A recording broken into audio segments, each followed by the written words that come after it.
unconsciously are looking for the known, for the known. I don't know a better English word, for the things that are common to me, that I know to navigate those circumstances.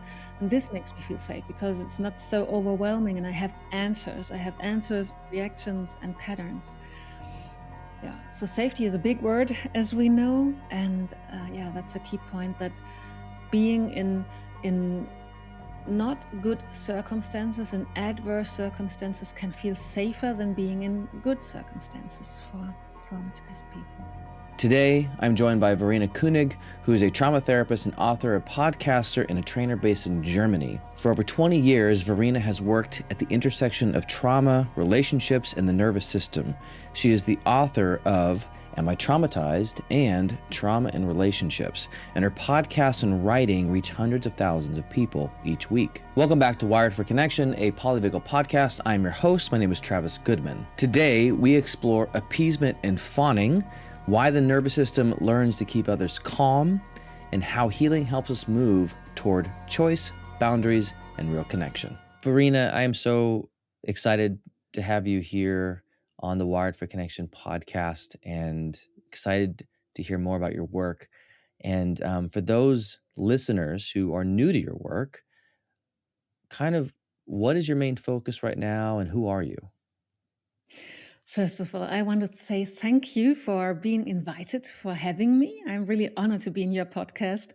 And in our pre-conversation, I already said that I'm not used to give podcast talks in English, so this is a debut for me, and I'm really excited. But it's so nice to be connected to you, and I feel safe and welcome. So I'm really happy to share something of my work and my heart here. Yeah. So who am I? I'm a trauma therapist based in Germany, and I'm working with complex PTSD, with people who had experienced early trauma, childhood trauma, and I'm very focused on educating coaches and therapists. A huge goal in my work is to spread the knowledge of trauma and trauma dynamics to a broad community, to therapists who have never heard about trauma in their educational journey, to coaches who don't know anything about trauma and so sometimes cause harm or cannot help because they don't work trauma informed with traumatized people. So educating is a focus in my work. And I'm also a podcaster. I have a podcast in German with a quite a good reach. There are many listeners. Yeah. And I'm an author. I have written 2 books. Right now I'm writing my 3rd book. And I really love spreading knowledge as a key to understand the human nature and human vulnerability, and to prevent trauma and help people who suffer from trauma. I love that mission of bringing good education to those who are unaware, and to kind of bring them up to date, to give them more tools, more awareness. And for your story, what first drew you into trauma and nervous system work? Mhm. I get this question a lot, and I always have to think, what was the key thing that led me to trauma and nervous system work? And I think it was a natural, river of experiences that led me to this focus. I early had a really genuine interest in understanding the human psyche, how people act, why they do act, why they behave in certain ways, and why they don't. And that was kind of like a mystery to me, even when I learned a lot about psychology. And then when I first crossed trauma on my way, it was like, that's the explanation of so many unexplainable, strange looking, not understandable behaviors and patterns. And so there I was like on fire. And that was 15 years ago when I had my first trauma centered course or experience. And from then on, I specialized on trauma, soon met or got in touch with the Polyvagal Theory. That was another eye opener and so helpful. And so it is just natural when you want to understand humans, you will get like an enlightenment when you hear about trauma because No, it's for so sure. logical, so Yeah. helpful. Yeah. Yeah. No, and I relate to that in my own story too, of Hmm. learning about trauma and what it is, and me too. When I found out polyvagal theory, that really got me really excited to Yeah. learn more and to see how everything comes back to the nervous system, right? Everything starts there and kind of moves out from that space. And so I relate to that excitement, personally Mhm. and professionally. Um, Mhm. and so your work, I know, is focused really on relationships and trauma and dynamics.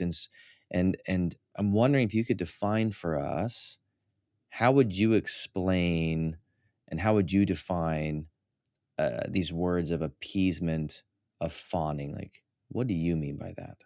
I thought about it a lot prior to our conversation, how to define these words, because in Germany, in our German language, psychological world, there is not so much use of the word appeasement. Mm, Fawning, people pleasing are really common words right okay. now. That was not so like 3, 4, 5 years ago. But appeasement Yeah. is not really common in Germany. And Hmm. it is really helpful to include this word, as it distinguishes more precisely what are the differences in nervous system, Hmm. um, concerning nervous system states. And so I in generally think, or I mean by using the words like appeasement or fawning, that we talk about reactions that are highly intelligent social Hmm. skills that are supporting surviving in destructive circumstances. Hmm. And so I often call them like social submission Hmm. abilities as an umbrella term to describe that they are taking place in social situations, Hmm. in relational situations with a highly threatening character, and often with a really strong power imbalance. Hmm. And I think they are especially relevant for me in the context of early and complex trauma and Hmm. relational trauma, because there's this very explicit dependency of our caregivers when we are children, Hmm. and this highly distressed dilemma of being Hmm. dependent on someone while this person also is a threat.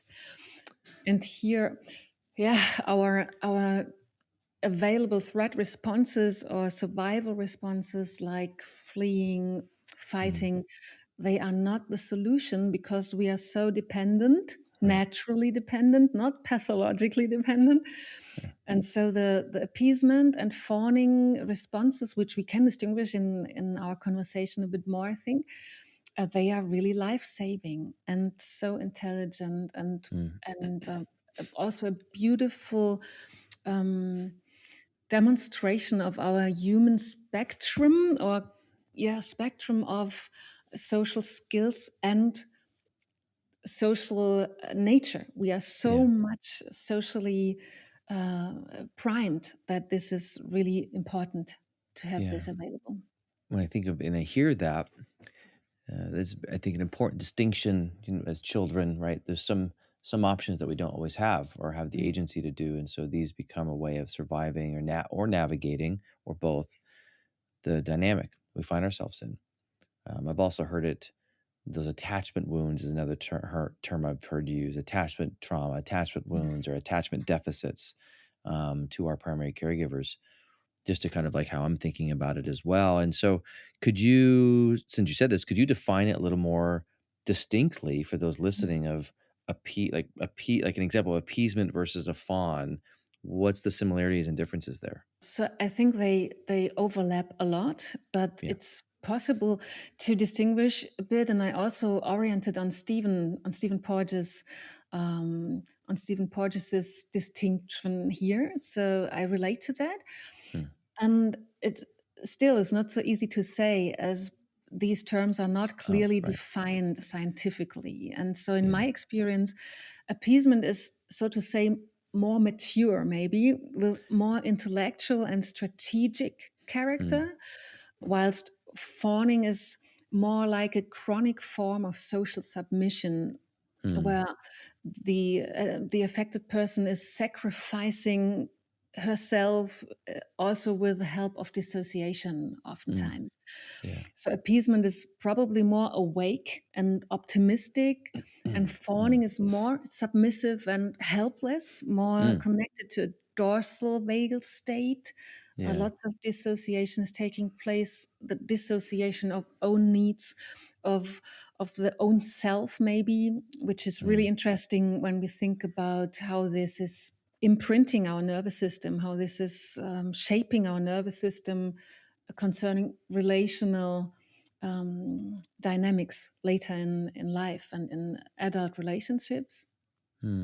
But before I maybe say a bit more to that, or we can look at that a bit, Yeah. I try to define it a bit more. And I think appeasement describes like a survival strategy in which the social engagement system, the social engagement behaviors are recruited to calm and soften and influence or even regulate the person who is the dangerous person, who is perceived as dangerous. Yeah. And it is especially relevant in situations of the high power imbalance and acute situations like captivity or abuse, acute violence, or the severe power imbalance are also mentioned. Yeah. And in contrast to that, fawning, in my experience, usually refers more to a habitual relational pattern. It's more habitual. It's more like behavior based and not reaction based, if this Yeah. is maybe understandable. And so there are many patterns. It's a lot existing. There are many patterns existing based on fawning, like pleasing, complying, over functioning, over adapting, self silencing, or even abandoning one's own needs. This is very common in order Yeah. to maintain attachment or Yeah. prevent conflict to someone we are dependent on. And I love that distinction. In a way, it's one of those, I think appeasement and fawning, there is a lot of overlap because you're dealing with the similar nervous system states. But I Yeah. think what I'm hearing from you is one is more mature, more active, using some of that, the ventral energy, the social engagement system to kind of mobilize self, versus Right. fawning is more, yeah, that more shut down kind of dorsal Yeah. way, and similar. Similar. Yeah. Um, and so, but it's one that we're always trying to understand. And interesting in German that that's not a the appeasement is a word that isn't really fully used or understood. And so it sounds like you're doing really important work to, how do we make sense of this in the German language and use Yeah. language to understand this and articulate it. Mhm. Um, and you kind of alluded to this, but I'm wondering if we could go a little into what are some of the early relationships or environments that teach the body that Mhm. appeasement or fawning others is the safest option? What are some of those Yeah. relationships or environments? I think, first of all, any environment in families, in first in primal caregivers. I don't know if you say that in English too. So Sure. the Yeah, primary, primal, primary yeah, caregivers, yes. primary, yeah. So the most important people, when they are not safe enough to be yourself, to be Mm, authentic, to learn how to feel your own feelings, how to develop your own needs, your own boundaries, your own character and personality. So in any circumstances where a child does not feel safe to be with their emotion, with their need, with uh, their self, we have to adapt in a highly and very fundamental way. And the adaptation, the ability to adapt is then the safest option because we are so naturally dependent on the caregiver. And this is it's really really interesting to explore this with affected individuals, adult individuals, as they often Well, they have to adapt very early. They are more in the fawn response spectrum, not so much in the appeasement, but more in the fawning, because it's so overwhelming and it's so much helplessness and so much loneliness. Mm, So they are more in the dissociated spectrum often. And mm, one of the very high prices of this adaptation strategy or life-saving adaptation strategy is that there is little opportunity to develop a real sense of self. mm, There's so much orienting on the caregiver, so much reading uh, their mood, mm, their state, their nervous system state. mm, How dangerous is it if I move like not being friendly or not being so much adaptive? So there's lots of attention on the other person, and a deficit on attention on myself is mm. the consequence. Yep. And so Yeah. So there's it doesn't create sorry. safety to grow, like you said. The doesn't allow one to individuate, to have a personhood, like a need. If I'm Yeah, so focused on the primary caregiver, usually mom, dad, usually, or it could be a grandparent, or it could be, adoptive parent, something yeah, that I have to be hyper aware. yeah, I think what you're saying to their mood, their energy, and so I'm scanning all the time, and yeah. I can't. Can I really relax? Is it safe to relax? Yeah, and as we know, as polyvagal informed practitioners, Mhm. high stress is not so good for the social engagement system No, activities. no, no, no.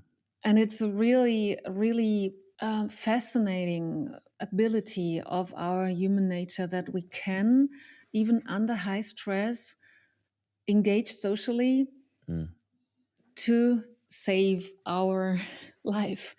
So and yeah. it's important to understand that the social interaction that is happening under pressure and under the burden of helping and saving myself is not faked. It Mm, is not a fake smile. It's not fake prosody. It's not a fake social interaction, but it is coupled on high stress, on high vigilance, coupled on dorsal vagal states or two dorsal vagal states. So it's a mixture. It's describing hybrid states of our nervous mm, system that are shaping our perception of relationship and world mm, and ourself. And so it's in my experience to say this right now. We are not in this field right now, but I want to mention that in my experience as a practitioner, it is really a beautiful work to to explore and understand these highly intelligent and unconscious moves of our mm, nervous system that is in service of our life, of our living, mm, and to find out that all the ability that is mm. captured in fawning and in appeasing is not fake, but it's enmeshed in survival Yeah, energy. That we can detangle it and we can yeah. save it and make it our own. We can own Mm, it bit by bit later in life if we can do the trauma work. Yeah, yeah. Well, and you said something too, which is so important, that it's an adaptation. yeah, It's our nervous system adapting to survive. It's not weakness, right? It's not that yeah. I'm not bad. It's this was the option, and this is how I found naturally to kind of navigate this. And I'm wondering, in your experience, how readily are clients you've seen or worked with able to recognize that, in a way to separate that this was normal, like this was my, what do you mean? It's just normal. Like it's just how it was, to like realizing, oh, this is fawning and appeasement. This is, I had to survive, because I hear so many clients say, "Yeah, I'm fine. That's how my life was. That was just normal. That was my home." And almost like they can't see yet that it Mhm. was most likely actually a fawning response. And the reason why I ask that question is because I think it shows up in adult relationships Mhm. if we don't recognize it. Yeah. Yeah, that's a good point, and also in my practice, very important and like turning points in Mm, therapy or in process work. I think, or I observe that many people come on track to realize these things. First of all, because they begin to suffer, because they Mm, realize I am suffering from some inability to mm, navigate and to create and to be agent in my relationships. I feel mm, like they are happening. I feel like I am part of it, but I'm not really part of it. I'm not feeling mm, that I am living my life. It feels like my life is living me or something like mm, that, like this passive mhm. feeling of not really being part of my own life. Yeah. And so there's the suffering and longing to change things. Yeah. And then people try to change things and they don't find the right way to change things because it's not about the decision, it's about the Mm, embodied experience. And so there is the key turning point often is when people get the information. That's why mm. spreading information Yeah. is Oh, totally. so worthy and so precious. And so often when people are get educated about nervous system states and about reactions, we are talking about reactions, about Mm, subconscious and preconscious mm, reactions. And when they get the information, they start to reflect on their story and on their biography in a different way. mm, And then there are like options coming up on the horizon, how things could change. mm, And often there's a change of perspective on themselves. So like um, it's not a pseudo decision. I want to be important. I want to make my needs important too. Because in the pseudo, in the head decision, they don't have a connection to their own feelings and mm, needs. And with a perspective shift and which is like a bridge to self empathy or self turning towards oneself, mm, then there's a connection to the own needs and to feel oneself mm, at all. And mm. this is, in my observation, like a turning point and the beginning of a huge process, which is very empowering and also very painful often. What Yeah. is your experience with your clients in this field, if you Great want? question. Um, yeah. Thanks for the question back. I could tell you do a podcast. No, I think too is often I find the trajectory of first that there's something bothering them. There's something that doesn't feel quite right or something's off and it's showing up usually later. I work with usually adults and I focus on men. And so you'll see it showing up in ways and behaviors that may not necessarily be relational. They're more individual, like maybe they're working more Mhm. hours at work, staying away, they're disconnected, a little more numb, checked out, maybe they're drinking more, they're doing something to deal with what's Yeah. happening relationally. And a lot of that, as I go back to their history, understand their family of origin and their story, you start to see the signs. Mhm. But for them, usually early on, they don't see it as a sign. It's just kind of, yeah, this is just how life. This was normal. Mhm. This is what do you mean? I don't know. This my dad did this or my mom did this. That's just how my life was. And so it's almost like there's a disconnect between the model and the blueprint in early childhood to adult, how that's shaping adult relationship or how it's impacting adult relationship. And so I think early on, it's just hearing someone's story and narrative, in a way, seeing the dots connect and Mhm. introducing some concepts in a way, say, "What do you think about that?" And then it starts to kind of click over, and then it's like, "Well, it looks like you did this here, and looks like you're doing it now as an adult, and why do you think Mhm. that is?" So asking kind of questions to help them discover it versus like shoving it in their face. Um, Yes. but and as they do that, they really start to see, "Oh, yeah, I'm seeing that now, and I feel that now." And, Mhm. often healing those old wounds, healing some of the stuff that couldn't be fully seen or understood is often a lot of the work, is healing those attachment wounds, those deficits, those earlier traumas, or those moments of neglect, or Mhm. what they had to do to survive, and even naming it in a way to see it, which is hugely validating just to name it and say, "Wow, okay, that I had to do this, and do I need to do that now?"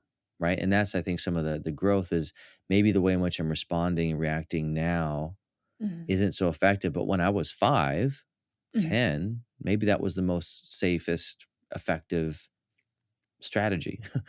Yeah. I didn't think of it as a strategy. This is just what I did. So I Yeah. think it's realizing that I just did this without thinking. It wasn't a Mhm. conscious choice. I'm going to fawn right now. Like I'm going Mhm. to appease. Like 5-year-olds, 10-year-olds aren't thinking that. Even adults aren't. It's just more of an automatic shift of our nervous system is taking over. And when they begin to see that, you see light bulbs go off. Yeah. Um, and I know that you focus on romantic relationships. So I'm wondering for you, how do you see it showing up in romantic relationships now? That kind of appeasement, fawning. I think fundamentally in the often subconscious fear of rupture. Mm, So, because of the attachment wounds, um, many affected people are afraid of ruptures or afraid of too much intimacy or too much closeness. And I always refer to our attachment system. Also, when I talk about trauma and relational trauma, and then relationships in which those patterns show up, as and I make it like very simple by explaining that our attachment system is like our nervous system, very reactive. It is very sensitive to stress, and mm, when we are like when we have experiences of rupture and of being alone or being abandoned, neglected, whatever, then all all things on relationship are coupled to these experiences. It's not we are not able to set it aside or just mute it mm, out. We can dissociate it, but then it's still impacting our relationships. mm, So our attachment system can simply said, being overactivated, like a hypervigilant nervous system. The mm, attachment system can be hyperactive, and then we are like more in the dependency um, spectrum. mm, We lose ourselves. We fawn a lot. We do mm, the people pleasing and all the submissive interactions. We are not part of the relationship. We are only in introjecting the needs of the other person and working to make those those mm. needs met. Yeah. And when our attachment system is overrun, often in our childhood, when we are abandoned a lot, then our attachment system can go offline, so to say. It can be Yeah. inhibited, Yeah. and this is like a dissociation spectrum where we become very independent, pseudo independent. We are pseudo in a pseudo autonomy. We are like not needing anybody, Mm. being the best self by our own, not taking help or not even searching for intimacy or Yeah. bonding.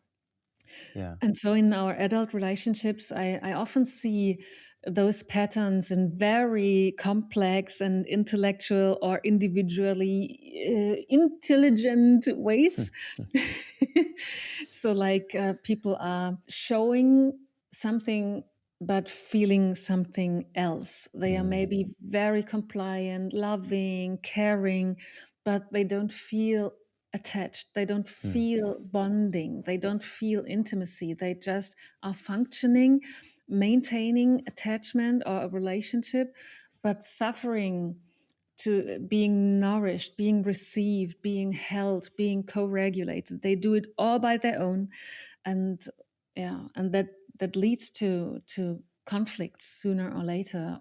Some people live like this for 50 years. Oh, yeah. It's Yeah. really possible, but many can't make it. Yeah. That's like an example for your question. I could Yeah, no, say a lot thank you. about Yeah, it. and and you're right, people can stay that for a lifespan. They're not Yeah, even they can be in that dynamic, and that just it's familiar, right? And then they may not change. It might just be what they do. yeah. I'm not gonna say it's good or Right. bad or right or wrong. It's just they Mhm. find relationships and create a similar dynamic or pattern that is familiar to the nervous system that makes, I guess, sense in the sense that, oh, this is what feels true, I guess. Mhm. Or And safe enough, maybe. yeah, Yeah, Sure, I think even sometimes the unhealthy can feel safe because it's that's the familiar. problem. I think that's one of the key problems. Yes, can you speak more on that? Because I think that is Yeah. so important to say because that Mhm. can feel safe in the sense that I know this versus maybe a really healthy relationship who's really bringing in the person and allowing the independence and the relationship, the emotions that can feel very not safe and feel like a threat. Like, no, I don't want that. So can you speak to that a little bit? Yes, I love to. Yeah, that's a key point in my work too. The secure attachment is like I Mm. say, how do you say that? When you get a new computer and there is some setup on the computer, how do you call that? Yeah, like yeah, setup. Yeah, that works. Yeah, It's setup. the Mhm. P setup or the pre setup or the delivered Yeah, setup. yeah, setup. That works. Yeah, Setup. And so yeah. and you can set it back to this setup. You can set a system back to Mm. Werkeinstellung, we say in German. No matter.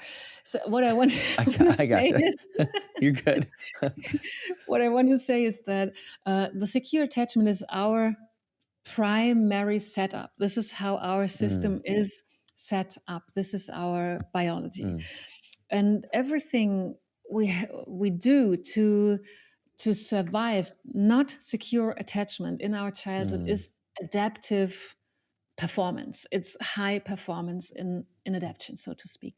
mm, And so, in my opinion, secure attachment is another word for a felt sense of safety, mm, embodied safety, feeling safe in this world.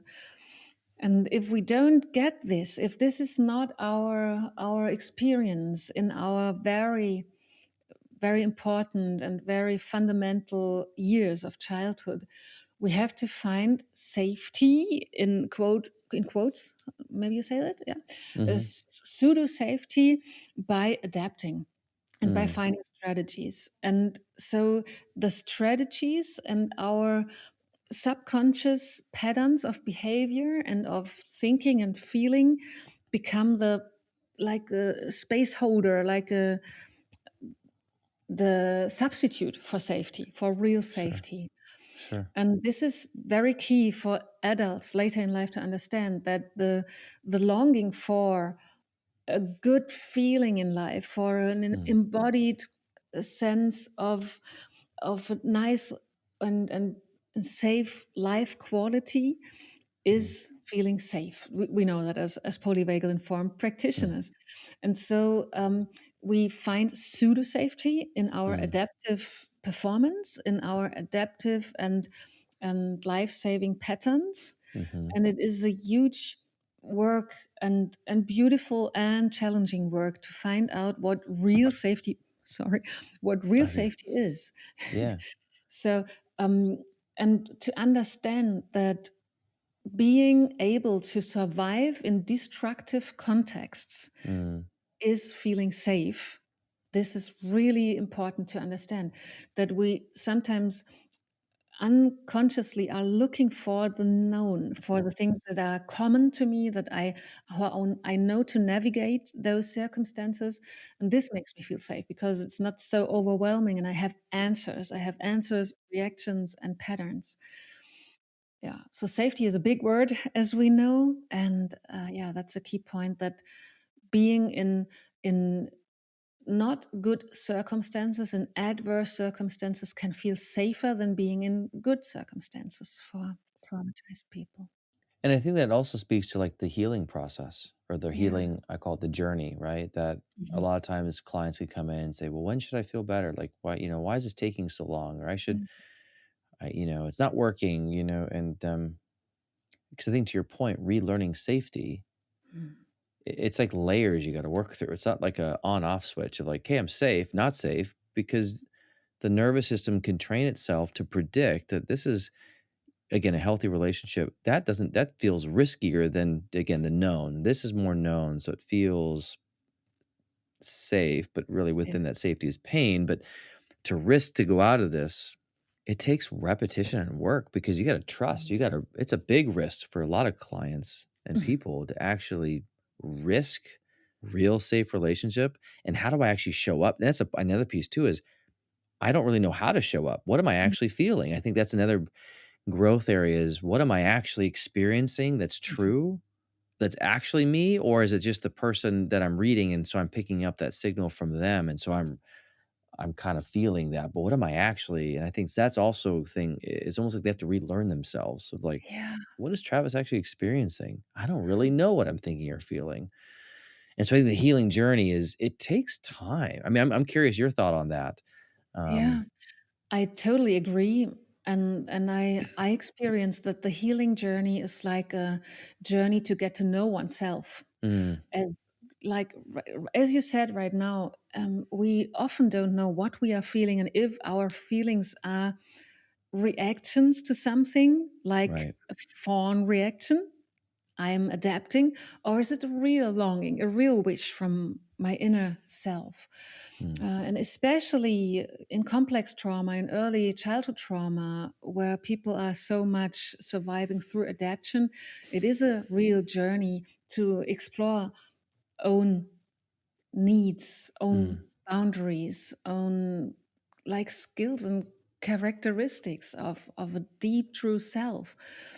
And so many people are really sad and have to grieve that they had to abandon themselves so early in life, and that it's now a challenge to find oneself in mm. in in a real dense wood Yeah. forest of Yeah. adaptation strategies. So this is a real journey, and I or we often talk about the corrective experience Mm, of the mismatch of the old like how do you say expectation? Yeah, mm, we are mm. predicting things like you said Yeah. because of our experiences, how our Right. nervous system was shaped.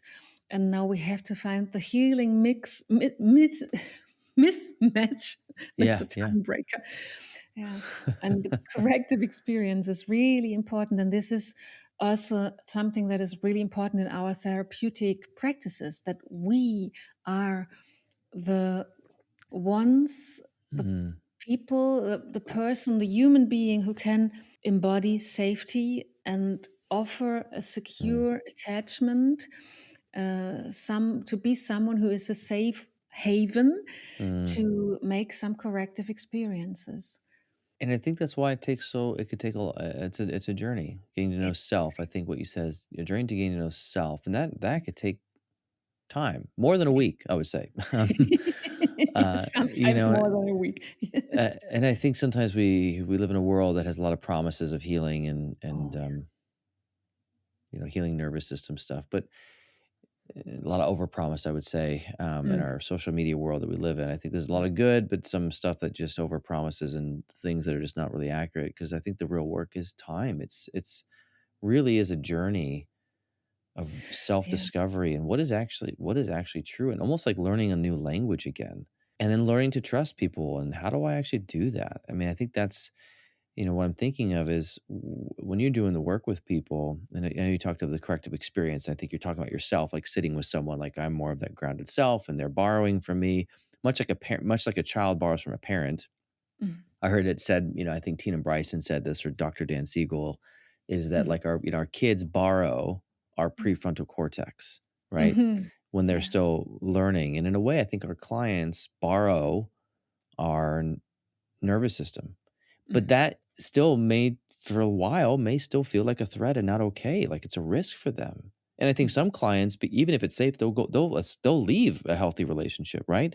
Yeah. Because that's not familiar. And so I think it's repetition, it's consistency, it's relational, it's slowing, it's slow. And I'm wondering from your work, what, as people are on that journey, what's like a sign or two that you see that people are beginning to heal? Hmm.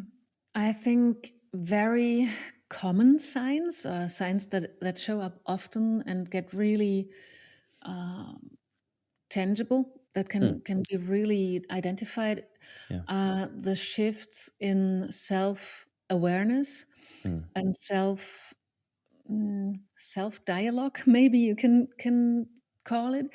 So Hmm. there's like an attitude shift. I realize, and that's a real important sign to me that the way for the process is like free now. There will be obstacles, there will be difficult terrain to pass, Mm, but the shift in the attitude where people can start to be compassionate with themselves, mm, to understand themselves rather than just devaluating mm. or abwerten, to make themselves small or to Yeah, judge themselves. yeah, yeah, This is yeah, a huge sign, I guess. yeah. And what I also see as a good sign, early sign, is when people get curious about themselves. Mhm.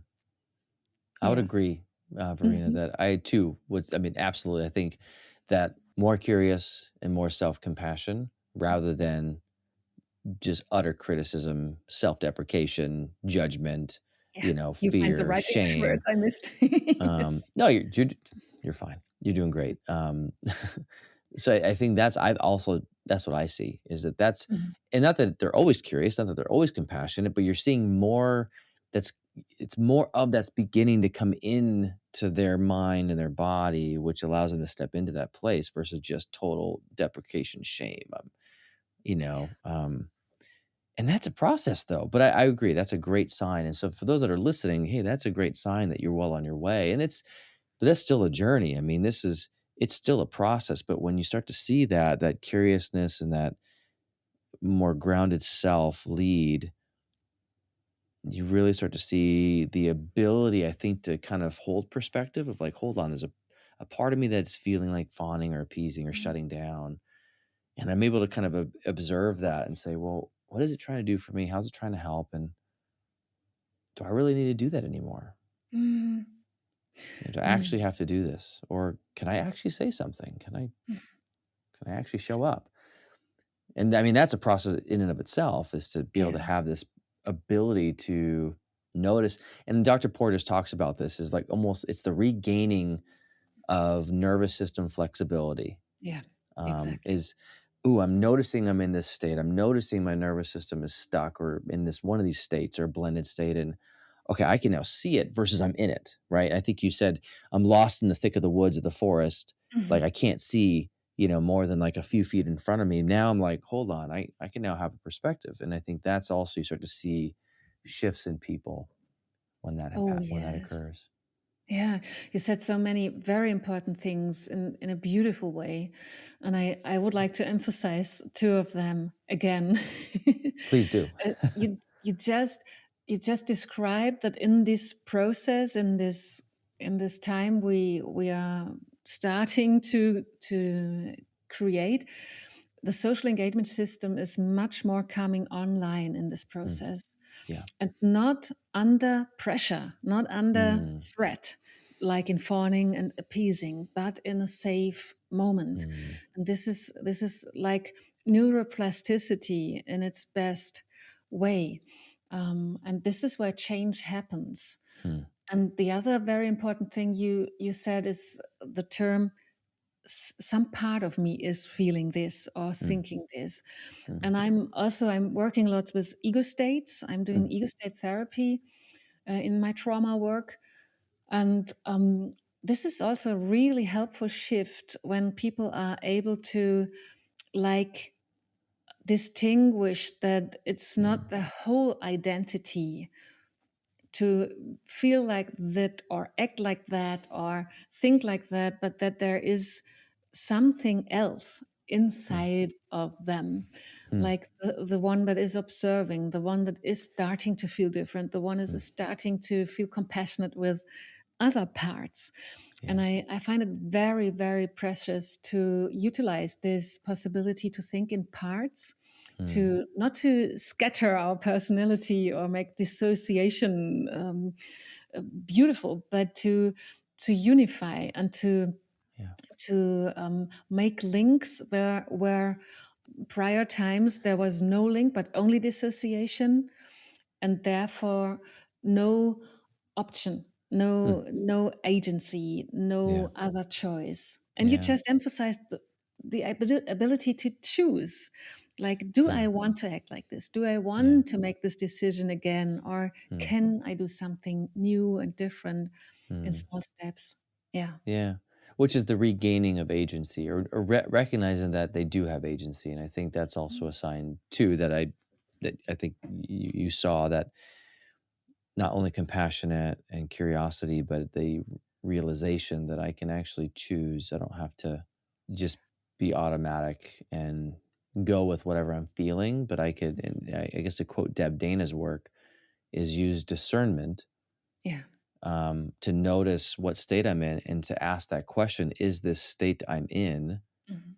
fawning, appeasement, dorsal, whatever, is it a match for the context I find myself in, or a mismatch? Yeah. And that's that discernment piece, and that realizing there's agency in that awareness. And even if they can't fully know what to do next, even just the awareness of, Mhm. hey, I think this might be a mismatch. Mhm. I don't know what to do now, but at least I know that's happening, is Yeah. also, I think, a sign of regaining agency, the awareness, the perspective.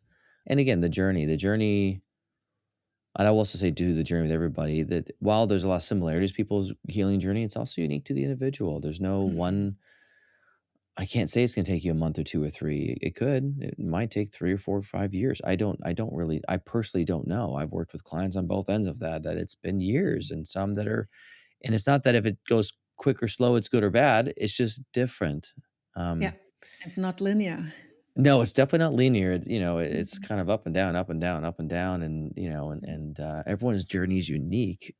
But I think it does require, and this is where I love co-regulation and polyvagal theory, is it does require relationship. We do not Yeah. heal in isolation. We could do some healing. I think we would work on ourselves for sure, but I think complete healing and integration requires relationships, because of we're Yes. wired for that. And to your point too, going back to early childhood, we are wired for relationship. We're to seek out connection, to train, to Mm. soothe, to feel safe, to feel secure. And we still need that as adults, in a different way. I mean, very same way, but less dependence on one person. It's Yes. both and. It's like a healthy interdependence on people, and Yeah. also a healthy reliance on self. It's both and. Beautiful. Yeah. And so with Yeah. that That's said, can you give us a quick preview of, like, a sentence or two of what you're speaking on at the yeah. conference? Yeah, I'm so happy and excited to be there in Spain and meet Mm, hopefully some of our listeners. And mm, my topic will be about fawning and appeasement to mm, navigate conflicts mm. in relationships. And I'm not ready with my talk yet. That's okay. You got time. You got time. You got a Yes, couple I months. got time. But I'm really excited. It will be a huge challenge for me to wrap it up to a quarter of an hour. But there Yeah, will it's be hard. key takeaways to Yeah. recognize fawning and appeasement, because it's sometimes hard to realize and recognize in our relationship to our clients. Mm, So we'll talk from the therapist perspective to realize and recognize, and how to navigate those patterns, and how to heal, or how to offer healing possibilities. mm. And if you could change one thing about the trauma and nervous system field, Mhm. what's one thing that you would wish for? Yeah. I think the most urgent wish I had lots of wishes if I could. Sure. Yeah, you can have all, but just for now, what's the one? What's the For now, urgent yeah. one, the top one? Yeah. For now, the urgent and top one is to to work together, not to be Uh, like fighting against each other, to focus on interdisciplinarity, to mm, exchange knowledge, to exchange points of view, to change perspective, and just to mm, learn from each other, instead of being rigid in what we learned and are uh, like convinced of for decades. Just I would love people to be more open and more connected and more mm. exchanging their experiences and knowledge. That would be great, I think. I would second that. I think 100%. Um, hmm. Less Mm. competition, more collaboration and respect. I would Yeah. 100%. Uh, absolutely. That would, I think, well, if anything, it'd be modeling actually healthy relationship. It'd be Yeah, modeling healthy isn't relationship. it? Go figure, right? Hey, here's the thing: all the people in the field are people too, and people have their stuff. And so my hope is that, um, there's more healing there to model. And if I guess, where can people find your work, books, podcasts, trainings? Where is that? Yeah, well, it's mostly German.